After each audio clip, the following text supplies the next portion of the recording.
Welcome into another episode of Denmark and Marsh. I'm Dylan Denmark, the man behind the camera that will be beside me in momentarily will be Graham Marsh. If you are new to this podcast, I believe this is episode 6. I'm the producer for Jaguars Today and Hacker After Dark. Graham is an executive, some kind of something. He does sales. Accounting executive. He works in sales and does videos on social media that I'm sure most of y'all see on Facebook or Twitter.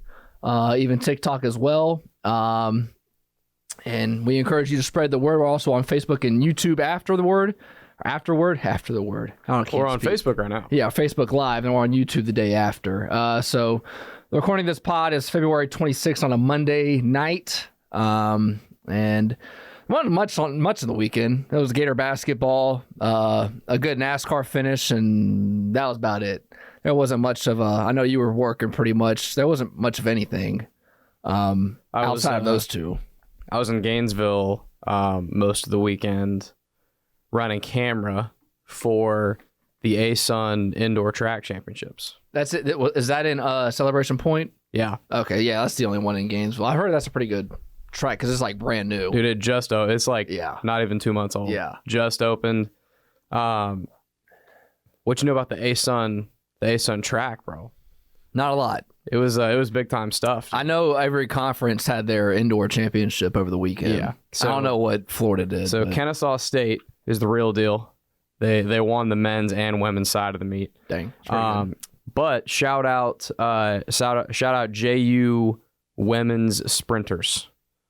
Them girls can fly. Yeah. They had a nasty 4x4 team. It was pretty crazy. So they had their girls were winning everything, like the 60, the 200, like all the indoor sprints they run, even the four, which is 2 laps in an indoor track. So as you know, because you are a track coach, you're well aware. As you know, 4x4 last event, and Lipscomb was beating JU by like 5 meters on the last straightaway, like anchor leg girls. Lipscomb is winning. JU's like on their tail, but like they're not really gaining much ground, and there's maybe 30 meters left in the race. Lipscomb girl pulls a hammy. Oh, that's the worst. JU girl blows right by her. JU wins. It was wild. I don't know why in indoor it always seems like somebody pulls something in the 4x4. Dude, I mean, they have like a 3 mile that they run in the indoor. Dude, people were like passing out and stuff. Yeah. I was like, oh my God. Yeah. This will be the last thing we can move on to Gator basketball. We actually did this podcast just to talk about ASUN track. Yeah, for real. Everybody talks about athletes like football, basketball. If you want to know what a real athlete is, see them on the track. Yeah. Like people always talk about the 100, the 400. A real athlete does hurdles, jumps. Like there's nothing like watching a good high jump. Like seeing two dudes duel, jumping 6'5", 6'6", or if you're a pro 7 feet. That's like it's pretty cool to watch. Gators took care of business Saturday against Vandy. They beat them 77-64. I don't think the game was ever in doubt. No. Vandy's not very good. Gators kind of took care of business, and I mean, I think they were like a 17-point favorite. They went by 15. They led by 20 most of the second half. I didn't really watch much of the second half. And then now they have Missouri, who they've already beat Wednesday. They beat them pretty much, so it was a month ago, January 20th. So, I mean, the train just keeps on rolling. They've only lost 2 close games with, I think, their last 8, I think it is. And Florida's they keep on, just another one to the victory. Well, Vandy is a team that they should have dominated, and they did. That's really what it comes down to. The Vandy needed to be in that's a thing in every sport when you're a good team, because I think Florida's done enough now to where we can call them they're a good team. They're not a great team, but they're a good basketball team. And Vandy's terrible, and it was in Gainesville on a Saturday. You're gonna have a good crowd.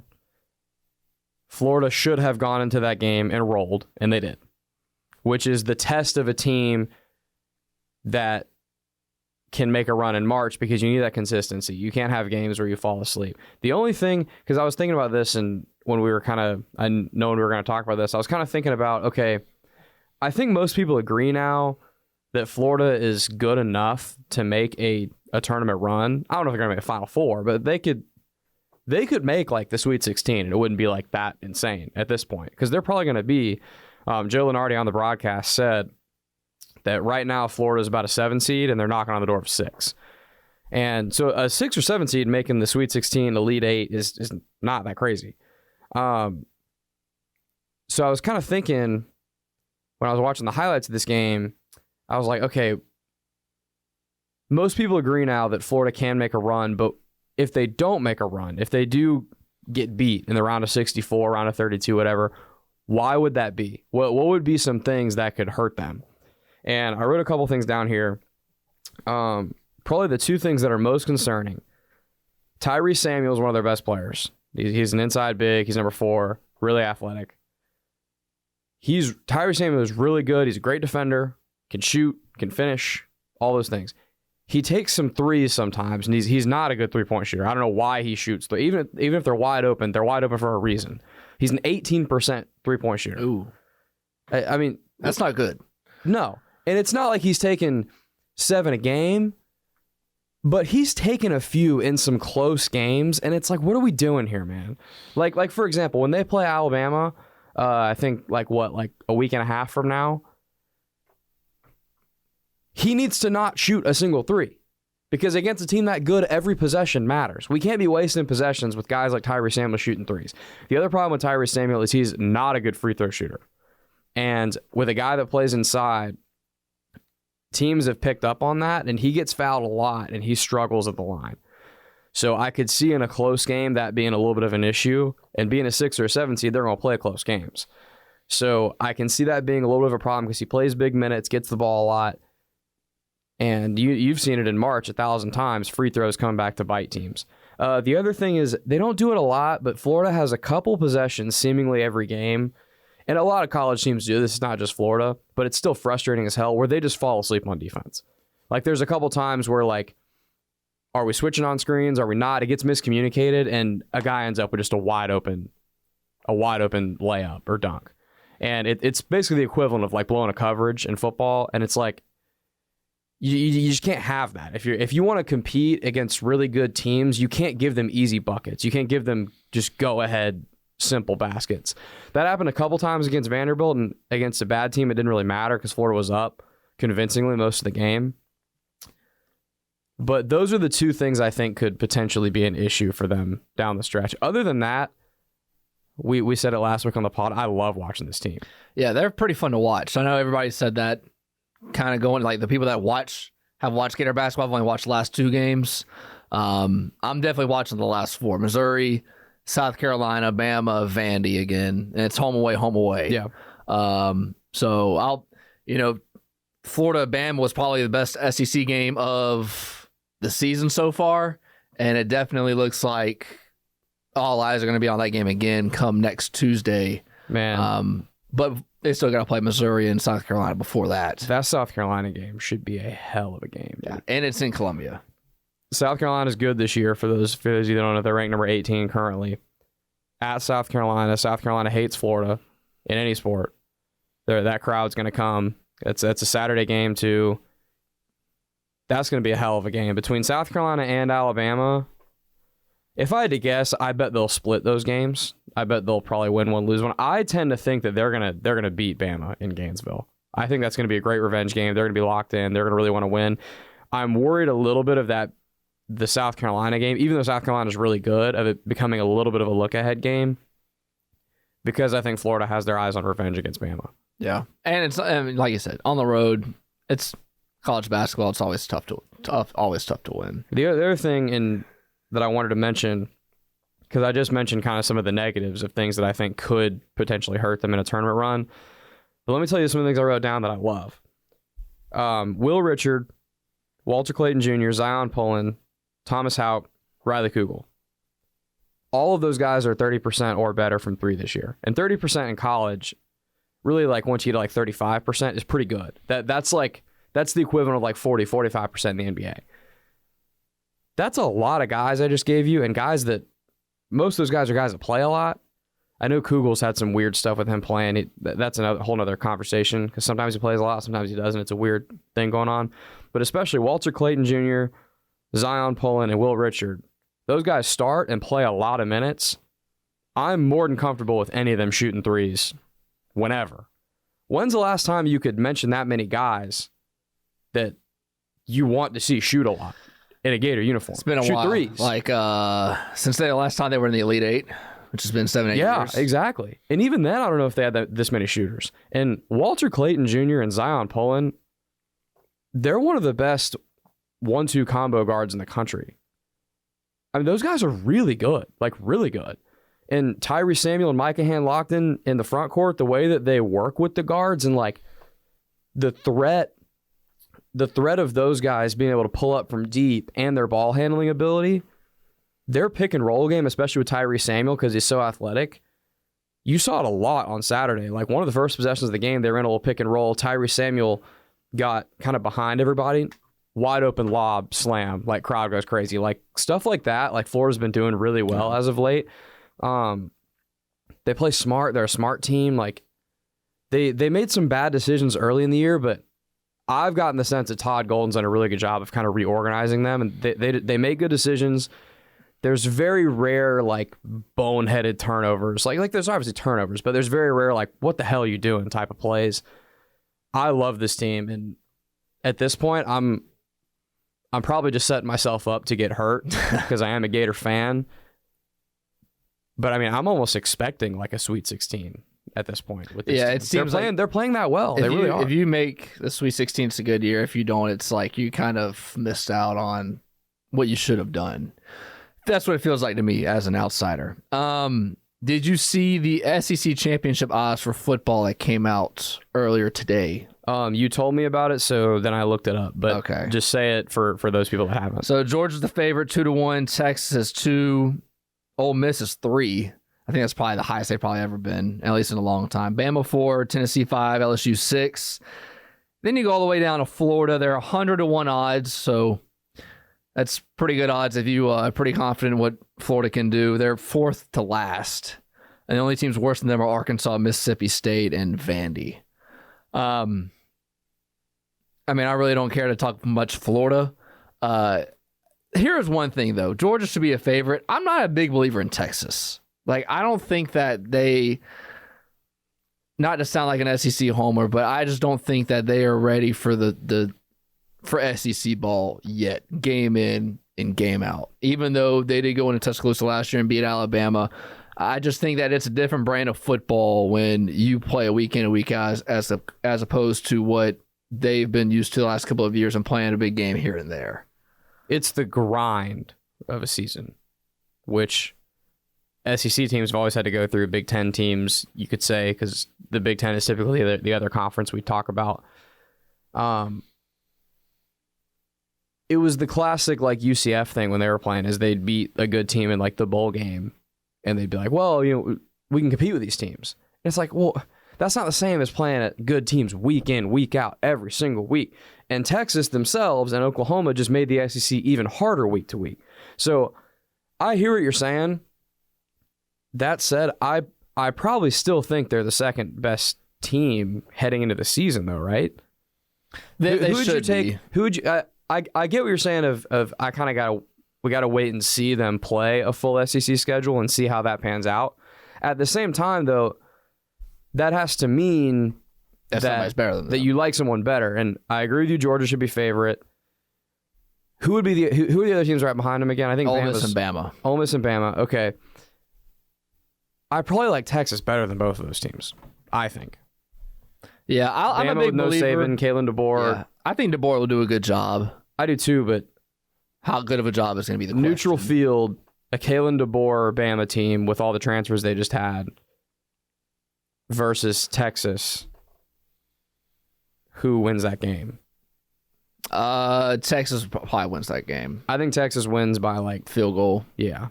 As they should. And if they play, Texas would be favored too. It'd be Texas minus 2.5 probably. Like we said, field goal. Ole Miss is the interesting one because Ole Miss on paper might have the best roster they've literally ever had.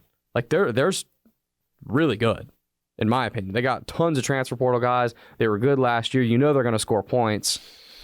And their defense has gotten beefed up a little bit. Like they're the most interesting team to watch heading into the season for me, because I think there's a world where Ole Miss ends up severely disappointing because of the hype, and it's rare that Ole Miss gets this much hype, and we just kind of know the history of the sport. Like in the NFL and in college, typically when you have that much hype, you end up being a disappointment because it's hard to meet those expectations. But at the same time, I don't think someone's crazy if they say that Ole Miss is going to win the SEC. No, You're not insane if you believe that. If No. you believe this year that a Lane Kiffin-led, Jackson Dart-led Ole Miss team that has experience, that has a bunch of new portal additions, again, has maybe the most talented roster Ole Miss has ever had.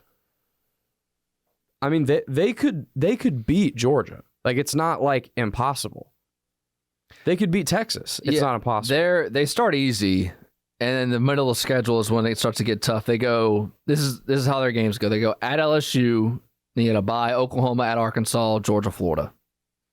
So that's where you. And they got to come to the Swamp. Yes. By the way, because I think most people might have heard what you just said about like, Florida's not any good, like whatever. Make no mistake, that game in the Swamp will be a big deal. Is going to be tough for Ole Miss to come in and win, particularly when, like we were just talking about, the grind, when they've got all those other games around it. Yeah, I could see Ole Miss falling asleep in that game. Right. By that time, usually when you play all those physical games, you lose probably 4 key starters by that point. If you're lucky, sometimes 6, and that's when the depth of your roster has to come through and win games for you. The mark of a great team in college, like the mark of a team that can win their conference, win a good conference, and then go compete for a natty, in my opinion, and this is what made Saban so great, can you win games against good teams when you don't play your best ball? Those are the teams that separate good from great.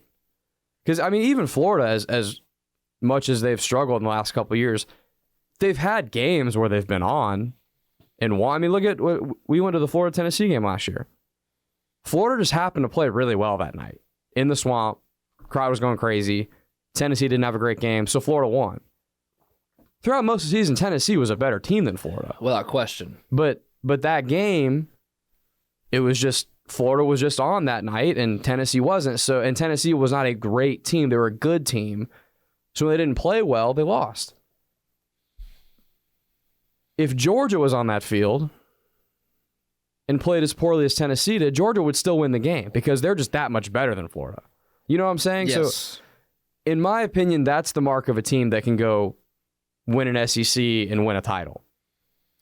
Yeah, I agree. It'll be fun.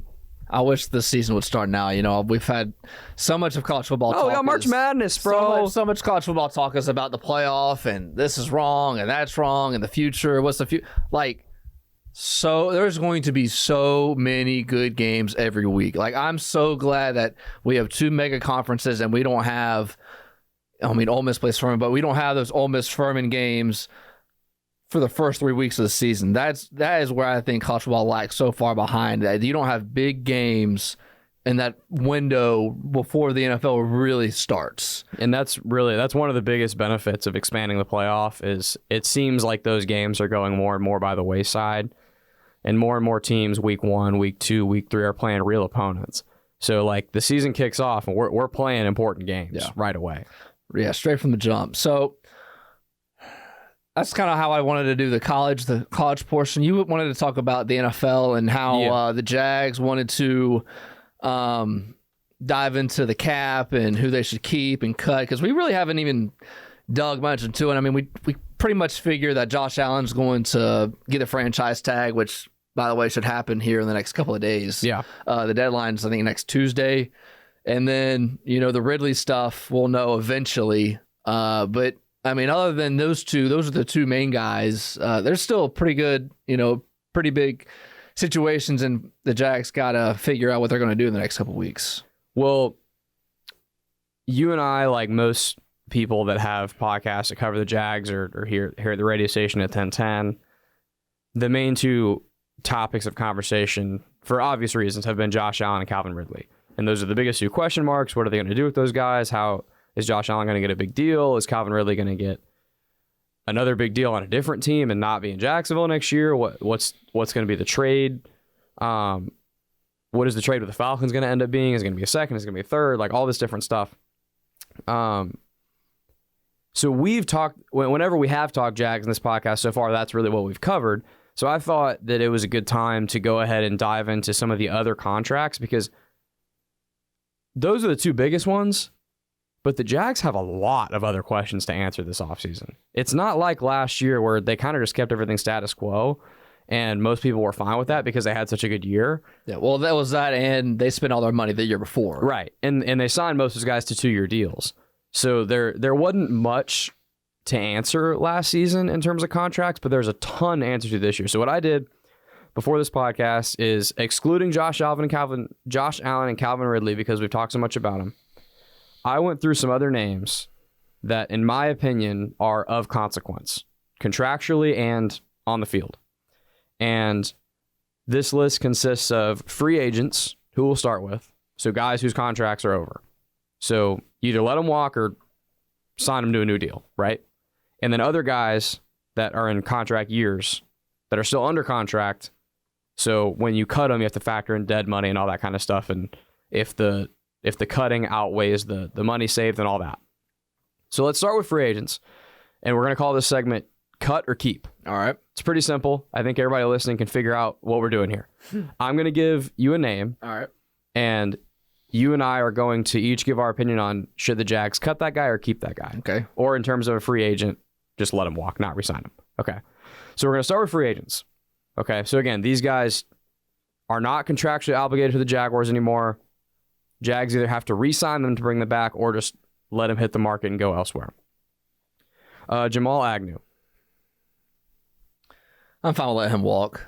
I am too.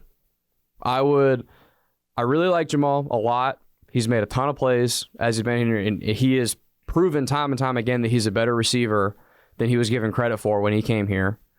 I love his return game. It's been really big in a lot of key spots. But I just think when you have so many other questions to answer and so many other salary cap things to figure out, I think that's a pretty easy spot to save some money and not have to worry about any dead cap. Yeah, and it's not like he has an impact on the offense. His impact is special teams. And right. Yes, he's impactful, but you have the sense that you could find that guy in the draft somewhere later. Well, I think that guy's on the roster, right? I think it's Parker Washington. Yeah, I think Parker Washington is he's not as good as Agnew, but like he can still be fine in the return game. And like having a really good returner is nice, but this isn't the era of Devin Hester. You know, like you can't really win. You're very rarely going to win or lose a game because of a kick return. Yeah, it was like I looked up today because like we were talking kickoff. They might change it in the NFL. They're considering something with the XFL. Guess how many times a kickoff return was ran back for a touchdown last year in the NFL? Last year? Yeah. So the 2023 season. Yeah. A kickoff return. Yeah. 4. Yep. Damian Pierce. Damn, I'm good. Yeah. I'm good. One dude. was here in Jacksonville. One was the fullback in Jacksonville. And yep. The other two, I forget who they were, but it was 4. And it's so like the Texans had 2 of them. Yes. Wow. And I look back at a random year like 7-8 years ago. It was like 7, and Cordell Patterson had 2 of them. Yeah. But I mean, it just feels like now it's, 7-8 years ago you took the ball out of the end zone. Now it's almost like meaningless. And punt returns are part of this too, and Agnew returns the punts as well when he's healthy. That's the other thing. He's had some injury problems, and he's missed significant time in the last 2 seasons. So that's part of it. It's important, but it's not. Again, it's not like it's not a position of need where you're like you got to have this guy. If let's say that next year they don't re-sign Agnew like we're saying, and let's say that they have a tough season. Okay, let's just say they miss the playoffs again, whatever, and it's not a good year. No one's going to be sitting here saying that it's because they didn't re-sign Jamal Agnew. No. It's going to be because either Trevor Lawrence didn't play well, or Josh Allen didn't living up to the contract they pay him, or Calvin Ridley's not on the same page again, and the line can't. It's going to be because of those reasons. It's not going to be because Jamal Agnew is not here. Like, no one that says that that's why they're struggling is going to be taken seriously. Yeah, there's so many more needs than a having a good specialist. I agree. So, okay, next guy. DeJuan Smoot. They signed him last year, didn't they? Yes. To I think it's a 1 year. It was a kind of a 1 year prove it deal because he was coming off the Achilles injury. Yes. Yeah, because I remember he got signed. It was really late that he got signed. I'm fine with keeping him. It doesn't really matter to me either way. I would keep him if I had to pick. I was kind of even like not sure if I should even put him on the list in terms of like of consequence because it's like a rotation guy. It's not going to be some huge hit to your books if you do re-sign him. It'll probably be a pretty affordable deal. I doubt DeJuan Smoot's going to have this huge market on the open market and free agency.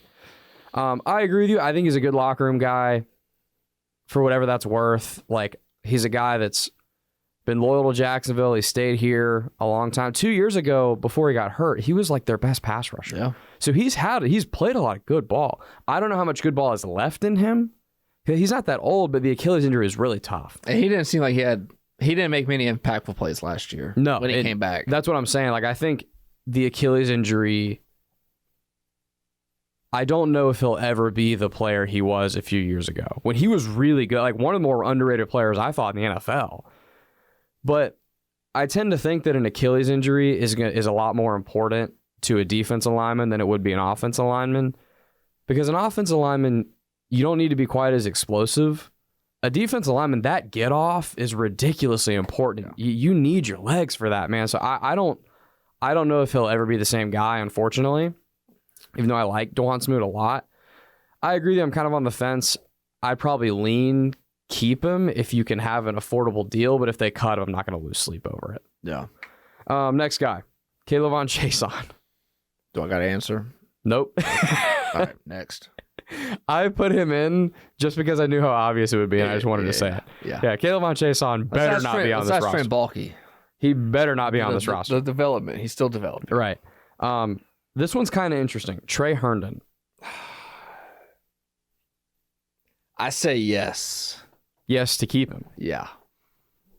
I probably do too. Antonio Johnson's a really good player, and I think that's why they're going to let go of Rashawn Jenkins. Well, yeah, Rashawn. So Rashawn's on my list. So I figured you were going to go there. So Rashawn's not a free agent, but because you brought that up, and obviously these guys are all connected because they're all DBs. Let's bring Rashawn into this. So Rashawn, if he's on the Jaguars next year, he has a $12.2 million cap hit. Okay. If you cut him, you have to pay him $7.1 million in dead money. So that means if you cut him, you save $5 million on the cap. That's fine. So you cut him and save $5 million, cut Rashawn Jenkins and save $5 million, or you keep him here and you pay the $12 million. I just think they see a lot in Antonio Johnson. Like, once he was finally able to play later in the season, like, they loved what he saw. They think he was, the steal of the draft. Probably should have went second round. Ended up going fifth. So that becomes the question, though, is if they cut Rashawn, which a lot of people tend to think they're going to do, everyone kind of assumes Antonio Johnson is going to assume that role, right? And replace Rashawn as the new starter at safety. It's now Andre Sisco and Rashawn Jenkins at safety. Or sorry, Andre Sisco and Antonio Johnson starting at safety. Rashawn's gone. Okay, well, now you have another hole that Antonio Johnson was potentially going to fill at nickel corner if you don't bring Trey Herndon back.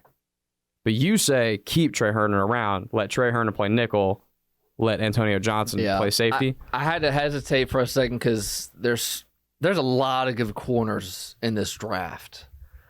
And I tend to think you let Trey Herndon walk. And then you get one in the third round? Yeah, go get like a fourth round nickel.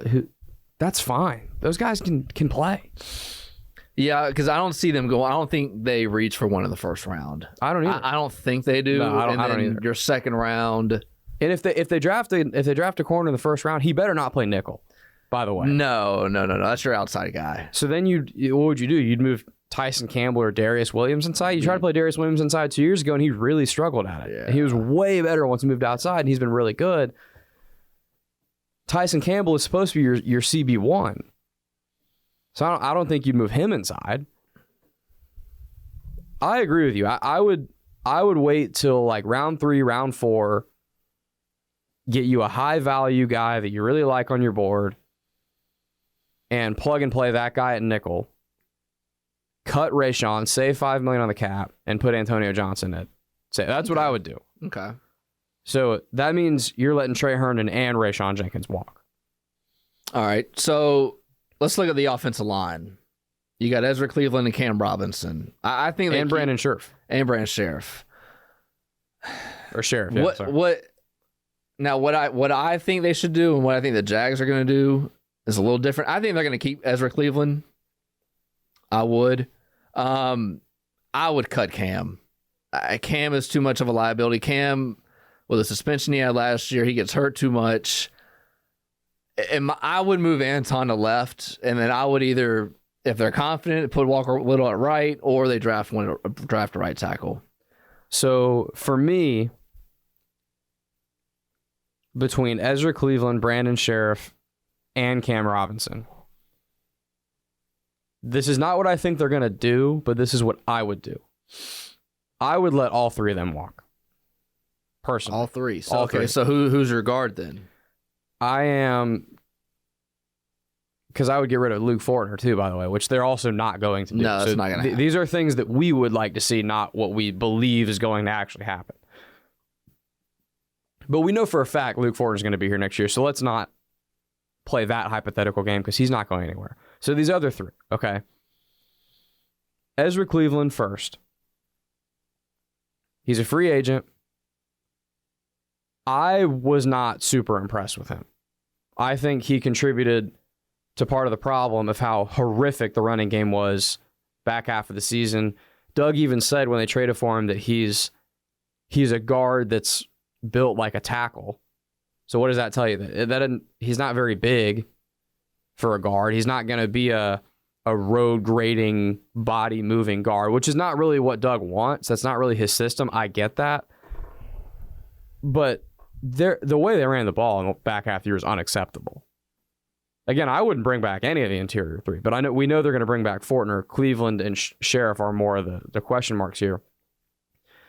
If I had to guess what they're going to do, I think they're going to probably keep both, most likely. Keep Cleveland and Sheriff. Okay. I would let Cleveland walk because, again, I'm not impressed with him at guard.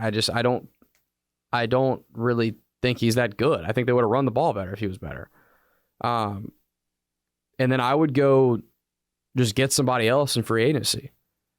I know that sounds kind of dumb and repetitive because you'd probably be going and getting an Ezra Cleveland caliber player. And be overpaying for him too. Probably. So I get that. But if I can get somebody that's maybe a little bigger, a little tougher, maybe more of like an outspoken like leader with a little bit more nasty type of guy, that line needs that, particularly in the interior. Especially if you like Cam Walk, because he's the only one that does it. I would rather go get an interior lineman that's got a little more attitude. And then on the Sheriff side of things, with Sheriff, his contract comes into play here. So they're paying Brandon Sheriff a lot of money, okay? If he plays for the Jaguars next year, it's a 24 unless they restructure his deal, which we're not assuming any restructures here because we can't project that. We don't know what will and won't happen with that. We don't know what players would be willing to do that, what won't. So assuming all the contract stuff stays the same, if Brandon Sheriff plays for the Jaguars next year, it's going to be a $24 million cap hit on the books. If they cut him, it's a $15 million dead number. So if they cut him, they save $9 million. I think if you cut him, with that $9 million you're saving, you can go get like an average guard that is younger than Brandon Sheriff, doesn't have the same resume. That's what you're paying for with Brandon, is you're paying for the resume. He was a multi-time Pro Bowler in Washington, was really good. He was an all-pro in Washington. And he's been a good player in his career, but last year was a big struggle for him. He got injured a lot. I don't see how an aging guard that gets injured a lot, that had a rough year, I don't see how he gets better. The pendulum's not going to swing up. So I would save that $9 million and go get a younger guard that might be less caliber in terms of resume, but you feel like has a little bit higher of a ceiling moving forward. So I get rid of both of those guys because of what I just said. I just was so underwhelmed with the offensive line. It was so bad that I am for drastic changes. That brings us to Cam Robinson. We are in agreement here, and I think most people are in agreement here, that we like his nastiness, we like his attitude, think he's a good locker room guy. But man, you save $16 million if you cut Cam Robinson. And Cam, like you said, he's been hurt a lot. 3 of his seasons in the NFL, he's missed significant time, like over a month of time. 2018, he missed basically the whole season. 2022, he got hurt like midway through the year, was done for the rest of the year. And then, or I guess it was a little bit later, but he missed the whole playoff run, whole back stretch after the Cowboys game. And this year, he missed a huge chunk of time. I think he missed like 7 games. Yeah, and he got suspended this year. Yeah. So it's like... he missed the 3, and then the 4 he got hurt. Saying he was hurt the same time Christian Kirk was. Are you willing to pay that guy $21 million on the Bucks? No, especially if there was a need at tackle, then I would... then I think different, but I think Anton is so good. I mean, I was pretty impressed with what I saw from him at right tackle, and then everybody says that he's actually left tackle. Yeah, he played left tackle. That's what he played at college, and Mike Gundy's been on XL Primetime. He said that he could do that just fine. I would move him to left because the thing with it's all about Trevor, and when you can protect his blind side, you can hide your right tackle. I've said this, I forget on what episode it was, but if you have pressure coming from the DN, coming from the right tackle, you can see that and you can scheme around that. If it's your left tackle, Trevor's mobile enough too, and he's good. Trevor's very good in the pocket. If it's the left tackle, you can't do anything about that because if the right, if the defensive end on that side is just faster than Walker Little, your tackle, whoever it is, you can step up in the pocket. You can find ways to maneuver. You can chip a tight end, and there's not many, really, really good right tackles. I mean, we saw what Jawan Taylor did with the Chiefs, and they paid him $20+ million to be the most penalized player in the league. Yeah. So that's kind of where I am. And not a single person in Jacksonville was surprised that he was the most penalized player in the league. They finally started calling his offside stuff or his false start stuff. He never changed it. No. My man was like 5 yards behind the line of scrimmage. The widest split in the league. The widest. But I would do the opposite. I would have Walker at left because I think Walker's played pretty well at left every time he's played. I think where Walker has struggled, and I feel bad for him in this sense, they have moved him all over the place. They moved Walker a little. I mean, they may as well just put him out at receiver and then wonder why he's not playing well. I mean, they've made him play everything. Everything but what, center? He's literally played every position on the line except center and right guard. He's played left tackle, which he played in college. But when he was drafted, they trained him at right tackle. Okay, because they had Cam at left. So the thinking was, we got Cam at left, let's move Walker to right. So they trained him for right tackle. And then Cam Robinson gets hurt, so they move him over to left tackle, which is where he used to play. And then when Cam comes back this offseason and they draft Anton to play right, they move Walker a little to left guard. He's never played guard in his life. This drove me crazy. And Leon seriously says this all the time, who we should all listen to when it comes to offensive line play. He's like, you can't just move these guys all over the place and then wonder why they're struggling. It just blew my mind. They put Walker Little at guard, and everybody on Twitter is killing him because he's struggling at guard. He's never played the position, man. Like, what are we doing? And offensive line is the only group in football where there are multiple guys that have to work in sync at the same time.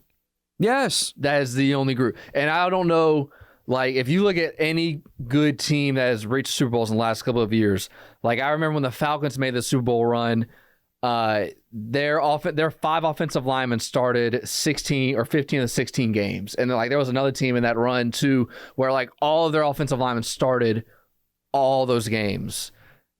It's hard to do that when, one, you're not that good, and two, you're trying to mix and mash and do this and that because you can't get no continuity. Correct. And that's why pass blocking is one thing, but run blocking is completely different. And Run block, to the way I look at it, pass blocking is defense. It's really defense. It's more about just not getting beat. yeah. Run blocking is offense. Like, we're on the attack. Like, to have a good running game that's consistent and can actually take you places, your offensive line has to move bodies. They have to move people out of the way. They have to move very large and very strong human beings to other places that's not here on the line of scrimmage. The Jaguars don't do that. They've got a bunch of guys that don't get beat. Well, they get beat a lot, but you know what I'm saying. In principle, they don't get beat, but they're not road graders. And again, I understand that's Doug's system. I know it's a zone blocking scheme. He wants some guys that are versatile. He wants versatile. He wants guards that can pull and really get out there. I get all of that. And I know that you're not just going to sit here and just draft gigantic linemen all the time, because that's not what they're trying to run. But damn, can they have a little more size, a little more strength, a little more aggressiveness? And you had Osiris Torrance in the second round just waiting for you. Don't get me started. I could write a book. Mind-boggling. Where I'm doing the show with Hack and Campo, and we're like, damn, he's still available. Let's go get him. He should have went first round, and then with a second round pick, the Jaguars select Brenton Strange. Ugh. And then Hack looks at me and goes, "Who in the bleep is Brenton Strange?" Oh, the YouTube got that on video. No audio. You could see his lips, but it's just But anyway, like, I just think with how bad that offensive line was at the end of the season, the whole debate about like letting all these guys walk and moving on from all of them. Because if they move on from any of them, I don't think people are going to look at it like, what the hell are you doing? Like, no one's going to be like super upset if they let Ezra Cleveland walk, right? No one's going to be super upset if they let, some people might be upset if they let Sheriff walk, but I think most people will understand. And Cam Robinson as well, because of the money. But the thought process, I think, for a lot of people is if you let all three go, well, that's a massive overhaul now for your offensive line. And that's probably your number one priority. Yeah, and then you're just like you said, continuity is extremely important with the offensive line, and chemistry really matters, and now you're replacing 3 starters. So I get it. I understand it's a big adjustment, and it would be a lot. My thinking is they were so bad that a big overhaul is necessary. And I would rather roll with a huge overhaul and new pieces and seeing where that takes me and resetting that line than run it back with the same dudes that I just watched not be able to play. Yeah, I mean, I'm pretty confident the Jags, like if I had to pick right now, I think the Colts win the division just because Shane Steichen's, I think, just a phenomenal coach. You think the Texans won't? Nah, I think they take a step back. See, I know you're making a point about the Colts, so sorry to cut you off. That's really interesting because I think the same thing. I think the Texans are going to take a step back as well. Yeah, I just don't think that you can be that good. If you look at their schedule, it is brutal. I mean, they go like, obviously you play all your division winners. In the NFC, you play Dallas, Philly, the Giants, so you play that division in the NFC East. And I forget, you play like a team or two where it's like, it's just brutal. So I think they take a step back. I just think the Colts, I mean, you win 9 games with Gardner Minshew. I think the best thing that could have happened for Anthony Richardson was for him to sit, which it did happen.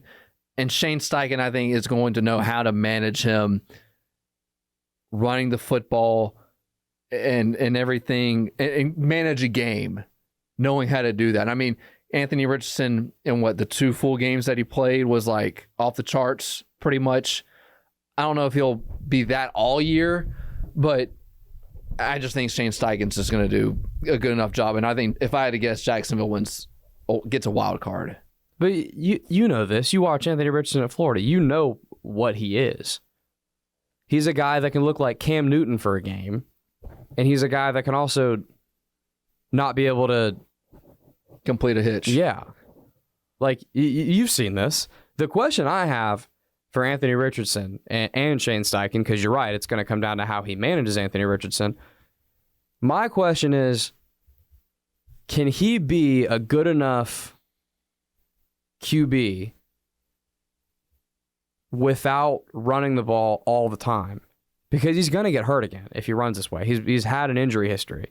It's just the truth. Now, when you just take all the reins off of AR and you just let him be him, and you let him run a lot, you have design runs for him, you let him scramble, you let him throw a deep ball because he throws a phenomenal deep ball, he's unbelievable. But that's not sustainable throughout the course of an entire NFL season. Shane Steichen arguably should have won Coach of the Year. So I agree with you there. I think he's a really good coach. I don't know if Anthony Richardson is that guy that week in, week out, consistent, will just consistently win games. See, I don't think he has to be, though, and I think they can still win the division. Like, I don't think Anthony Richardson has to have a CJ Stroud year. I agree. You're right. And one thing, too, like, you know how the NFL is. When defenses get film on you, they figure you out. And everybody has a whole year of CJ Stroud. Not a lot of film on Anthony Richardson. Yeah, so that's true. You're still trying to figure. Like, I remember, I think it was when they played Houston, they ran a wing T. Like, they kind of put like the two slots at like a wide wing, and they ran a triple option with a motion. Like, there's still a lot of like complex stuff that they didn't show. I'm sure that they wanted to do, but he got hurt, obviously. Isn't it funny how cyclical the league is, and how much everything is just coming full circle? The wing T now is like innovative. Yeah, nobody does in high school anymore. Isn't that crazy? When I was in high school here, more than half the teams we play were wing T. Yeah. You can't, maybe one or two that I can think of off the top of my head. And we're not like old people. No. Like, we're in mid-20s. High school 8 years ago. Yeah, like this isn't 40 years ago. Like, this is like still relatively recent. And it's just so funny though, like the Niners use a fullback more than anybody, and they line up and play old school football, and it's considered like innovative. Yeah. It's just so funny how like that, it's because everything moved to the spread and everyone runs the spread now, that when you line up stuff tight, it's like a new concept. Yeah. Well, the thing is the entire 7-on-7 thing and how quarterbacks and receivers, that's all they do in the offseason now. Like, it's literally it's football. I can only speak for here, and I'm sure it's like this in most places that care about football. When football season ends, they take about 3 weeks off. They have Christmas, and then you're going straight into 7-on-7. That's why quarterbacks now, like the bust rate in the first round is so low. Receivers and with timing is so much better. It has to do with all of that. You didn't have that before. Like, I remember I went to a coaching clinic a couple weeks ago. Who was it that asked? One of the coaches. He asked the question. It was like hundreds of coaches from around the state, like Miami, Florida, Tampa, whatever. He's in Orlando, and he's like, "All right, how many of y'all run 11 personnel?" And then most of them. He's like, "All right, 10 personnel."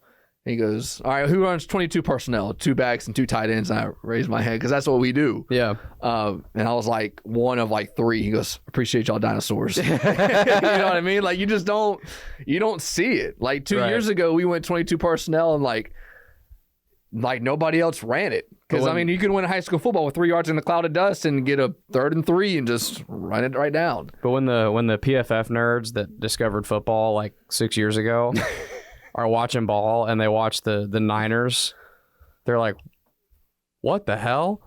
What is this new innovative offense? Yeah. Spider 2Y banana. Like, oh yeah, it's just the stuff that Jim Thorpe ran back in the day. Yeah. And Vince Lombardi. We're trying to get a seal here and a seal here. In the alley. I love that clip. All right, let's get through a couple more. Because I know we kind of just went off on just talking about the AFC South in general, which is still obviously relevant to all this stuff.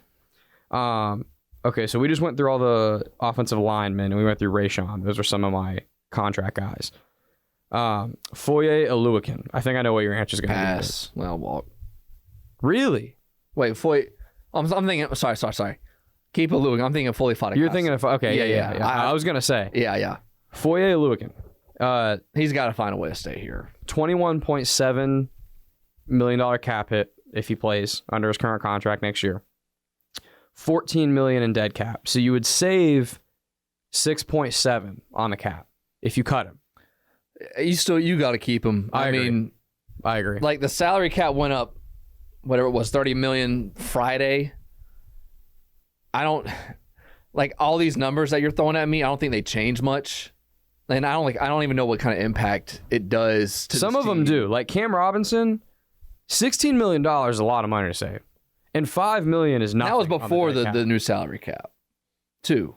The savings are still the same. Yeah, I still think it's a big number even after the new salary cap. Like, the savings are still the same. It'll depend on, obviously, the cap going higher means that whatever they would have is now a bigger number. Right. But like each contract, you can still save the same amount if you cut them based on what the dead money would be versus what it's going to be for them to play here. I agree with you on Foye Oluokun.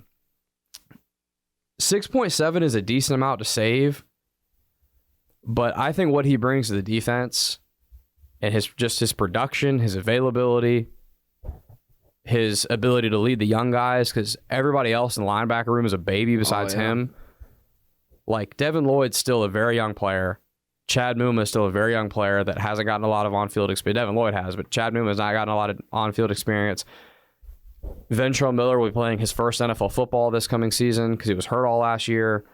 Who else am I missing in the linebacker room? Shaq Quarterman, I don't know if he's going to be here. He's also a free agent.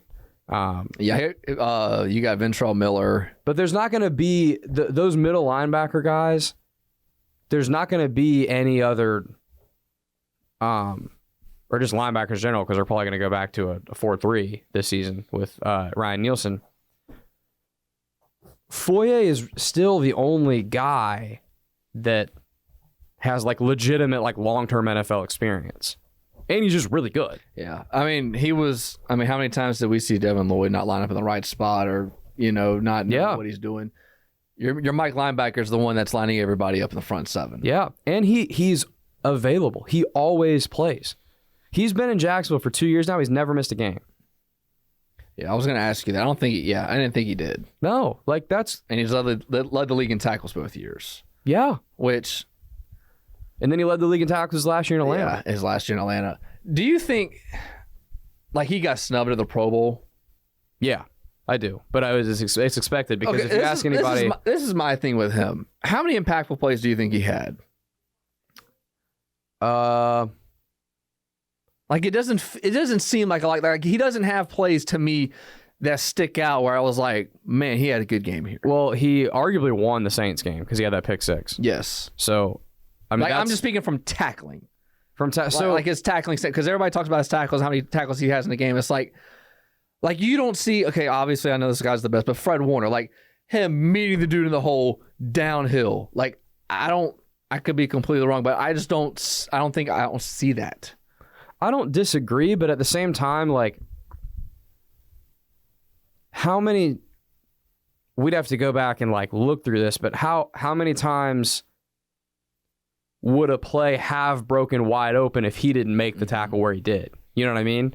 And it ended up being a 3-yard gain, so that doesn't feel or look like an impactful play when it happens. But if he didn't make that tackle, the back is getting to the second level and maybe getting a 25-yard gain. You know what I mean?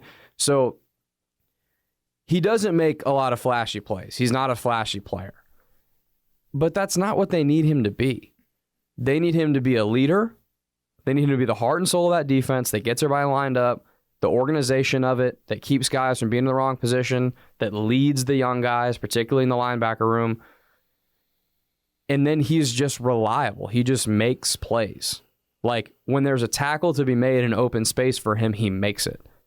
Now, I did see him. He got juked pretty bad in the Bucs game, but I think everybody. I mean, that happens. I think it was a good meme and whatever. I think it was Chris Godwin got him out of his shoes pretty bad. It was one of those where Godwin catches like a hitch over the middle of the field, takes a jab. It was pretty rough, but that's one of the only ones I can remember. I'm sure there's more, but like, you get what I mean. I think his reliability and the veteran presence he brings to the locker room is too valuable to let walk out the door. And I don't think there's enough savings there to justify letting that guy leave. Versus Cam Robinson, if you would keep him, the reasons that you'd keep him would be a lot of the same ones.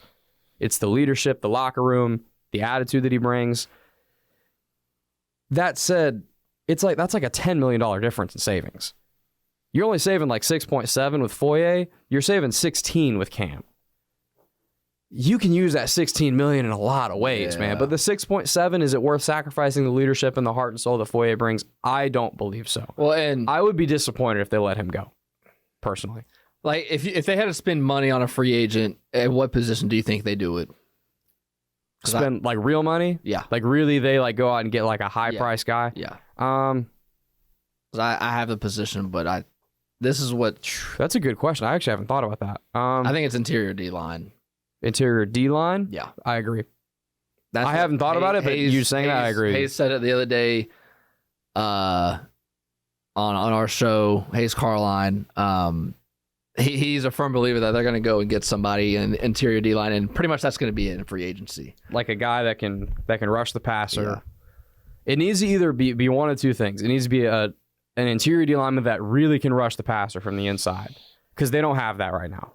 Their best interior pass rusher is Roy Robertson-Harris, and he's not bad, but if he's your best one, then you don't have a great interior pass rush.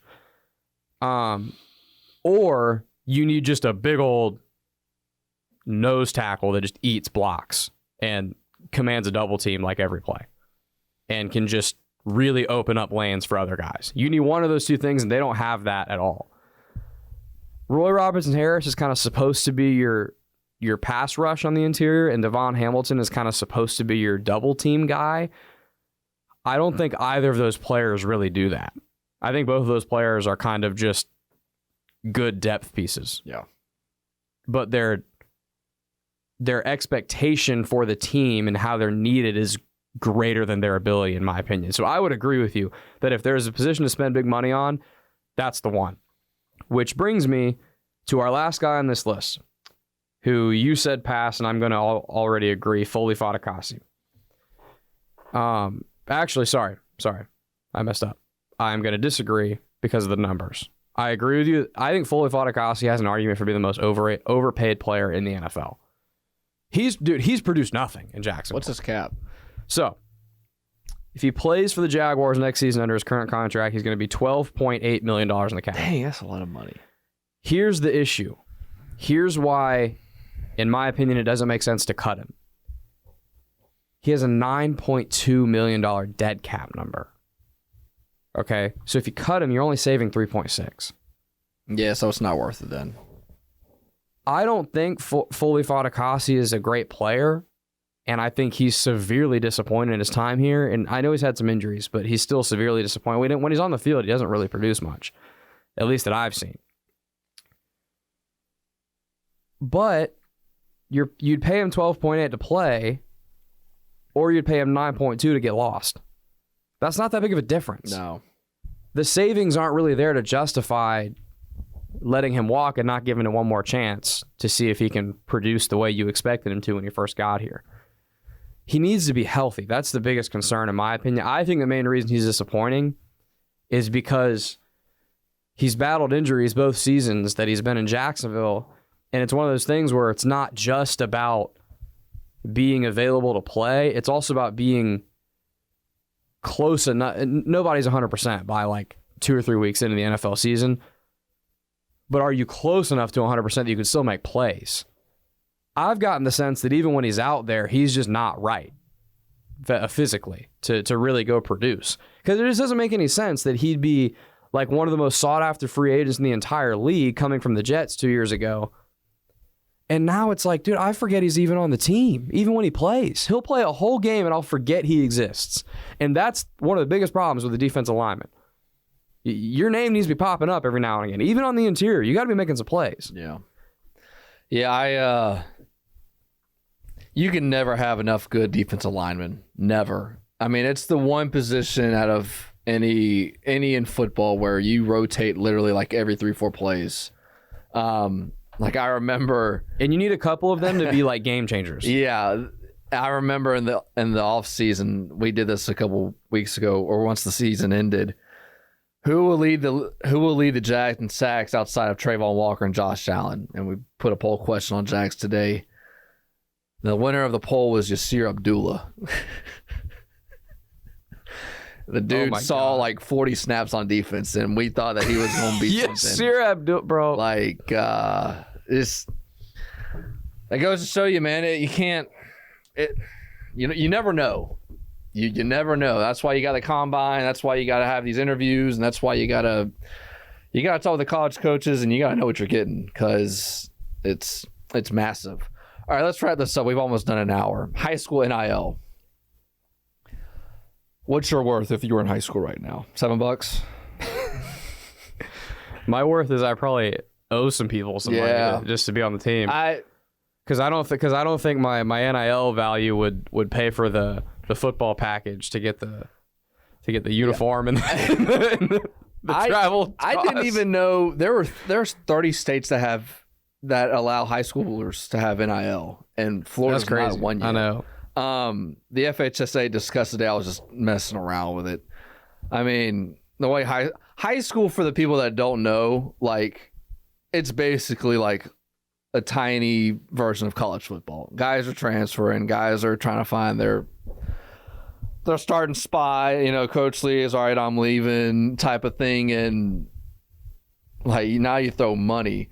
I mean, the only thing this does to me is, like, private schools, just not that they're already better. This just makes them way more. Your Bowls, your Trinity, your Providence. Oh God, yeah. I mean, who in a public school is going to... How the hell are you supposed to compete with that? Yeah, I mean, school? There's no way. I'm going to have a Baldwin Collective, and we're going to fund it through this radio station. And what I'm going to do is I'm going to get $100 raised, and I'm going to go around 8th graders and give them $7. And I'm going to tell them to go get some candy, and that's going to be our recruiting pitch. I mean, dude, there's a bunch of high school programs that do fundraisers just to afford having a team. And now their players are going to expect a salary? Yeah. You're freaking kidding me, dude? if like, what the hell, man? If a fundraiser gets like 8-10,000, that's pretty good. Here's my thing, man. I'm pro NIL in and of its, like, in a vacuum, like, just the concept of it. I am for. I'm not for how it's being used in college, and I don't love it. And a lot of stuff needs to change, and I think it will once we really move to these super conferences, and the Greg Sankeys of the world will be in more power and control than the NCAA. The NCAA has no power, but in name they still do. So I'm not for how it's being done, but I can live with it, because I know we call these college kids, but technically when they get to college, they're technically adults. Yeah, you're a professional pretty much at this point. They're and even in age, like, they're legal adults. Like, they're 18, 19, 20, 21 years old. Like, in general society, we view people that age as people that can make their own decisions, do their own thing. We do not view that with 15-year-olds and 16-year-olds. For them and their parents to be sitting there, it'll be their parents bouncing, of course, bouncing around, trying to see which check is the best for high school football. Like, what are we doing, man? That is doing these kids a massive disservice. Like, it's not like here where, like, in Texas, like, coaches get paid, and you have, I mean, the stadiums are ginormous. I mean, you have some of the best football down in Miami, and it's like American Heritage. Like, I saw their bleachers, I was like, oh, I thought they had way more. Like, their visiting side had maybe like 10 rows. Yeah, yeah. And it goes from like the 30 to the 30. Same with like a lot of these schools. And I mean, think about all the big schools like Miami Norland, American Heritage, St. Thomas, Miami Northwestern, Miami Carroll City. If you go to Tampa, you go to like Lakeland. Most of these are public schools. Like, they're not rolling in this cash. I don't know. I just kind of want to have fun with that. I don't know. College or high school football became pretty much exactly like college. Like, you're not winning high school football today unless you have a coach that has connections with parents to get your kids to the school. Like, the days are gone that you live in this area and this you play for that school, and that's that. That is not how it works anymore. You might get lucky every now and then, but the good ones, like, they, you know. And I think we talked about it last week, and I kind of went on my soapbox a little bit about how much college coaches irritate me, because I just think they're such hypocrites with everything they say. And they always talk about how the transfer portal is such a problem because it doesn't teach kids accountability and going through adversity and all that and blah, blah, blah. And, you know, when things get hard, they just leave and everybody's just in it for the money these days. And it's like, you're just describing yourself as a college coach. Like, you guys are the reason we're in this position. I still think it's different for a college coach just because you have a contract, and if you break a contract, there's consequences. Right. With a player, it's no consequences. Right. And I was going to say, all that said, I do think those things that coaches talk about and why it's a big problem, I do think those things can be applied much more fairly to high school when you talk about, okay, what are we really teaching these kids? Like, nothing. Are we just teaching them that once things get hard, you just transfer to a different school? Like, are you teaching them that, you know, playing high school sports is just about your money and caring about yourself and not about your team? Like, that stuff, I think when you get to college becomes corny and hypocritical of coaches to say. But in high school, again, like, we're still talking about, like, we're truly talking about kids in high school. And we're truly talking about impressionable young people that are being taught the wrong things. Like, when I played in high school, and I think when you played in high school, and most people that are at least our age or older, because again, we're not like old. One of the things I look back on to this day about, like, the value of it was, like, it teaches you to be a part of something bigger than yourself. It's not always about you. Like, even when things get hard, you still do your best for the team, like that kind of stuff. None of that matters anymore, dude. The fact that the idea, and I was never good enough to, you know, command a bunch of money or anything like that, but, like, even a player that's pretty good, the idea that a 15-year-old, just because they're like a decent receiver that's maybe being underplayed, can just up and leave somewhere and get paid, dude, that's insane, man. Like, what are we doing, dude? I'll give you an example. There's this team down South Florida, Cardinal Gibbons. I don't know if you know of them. They've won 3 state titles in the last couple of years. Their coach talked at the clinic that I was at a couple weeks ago. They're an air raid offense, so they throw like, you won't see them run the ball 6 times in a game. Yeah. His 4 best top receivers all transferred. There was like a total of 70 catches, all transferred. Why? Money? Because they were getting paid somewhere else? No. It was, well, they haven't passed it yet. It's on the discussion. But if a kid don't like a coach, or if a parent doesn't like a coach, they'll just leave.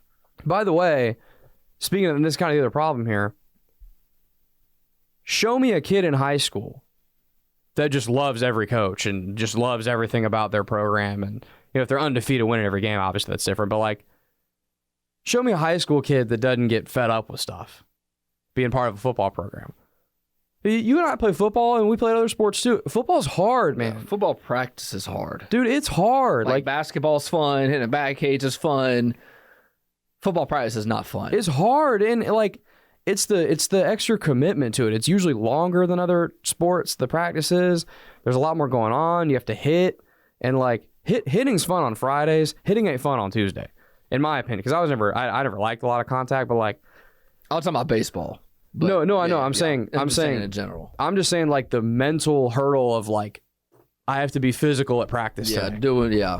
Like, again, it's fun on Fridays because we're playing a real game. We're under the lights, knocking each other around. It's fun. It's different. On a Tuesday at 5, when I just failed my biology test, dude, I don't feel like doing any of that.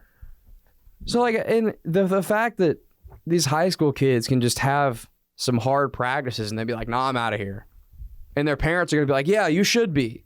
Like, what? Like, what? That sucks. Again, my in college sports and high school sports, to me, the philosophy on it should be different. I'm gonna view a college kid that's looking out for himself a little bit differently than a kid that's 15, personally. Yeah, and I think you brainwash these kids too with, like, you make these kids think that the reason I'm not getting recruited, the reason coaches aren't coming to see me, the reason I'm not playing a lot is because I'm being wronged by my coaches, or I'm being wronged by this or that, and this program is failing me, right? You and I know that in high school, if you're really like that, you're going to be on the field. They will find you. You are going to play the way ball. The internet is now, with the way that you can create a highlight tape and you can create a Twitter, they will find you. It does not matter if you are like I cannot stand when people say, you know, you got to be in the city and you got to, like they won't, you know, you can't be out in the sticks. Like It's just not true. that is 100% false. Derrick Henry is from Yulee, Florida, bro. CJ Spiller was at Union County. And I know we're just picking like isolated people and we're not taking a bigger sample size. I get that, but the point remains, dude. If you're like that, first of all, you are going to get on the field. Okay, if you're good enough to be making all kinds of plays at practice, you think the coaches are not going to play you because you don't fit their system? Yeah. No, that's not how high school works, dude. If you're the best athlete on the field in high school, you play everything. You're going to play offense, you're going to play defense, you're going to play special teams, you're going to play everything because you're their best athlete and they need you on the field at all times. That's how it works. So it brainwashes these kids into thinking that, okay, I am like that, but this system's doing me wrong, so I need to go somewhere. No, it's not. You're just not good enough. Work harder and be better. Like it's an issue for me. I wish you actually knew how it was.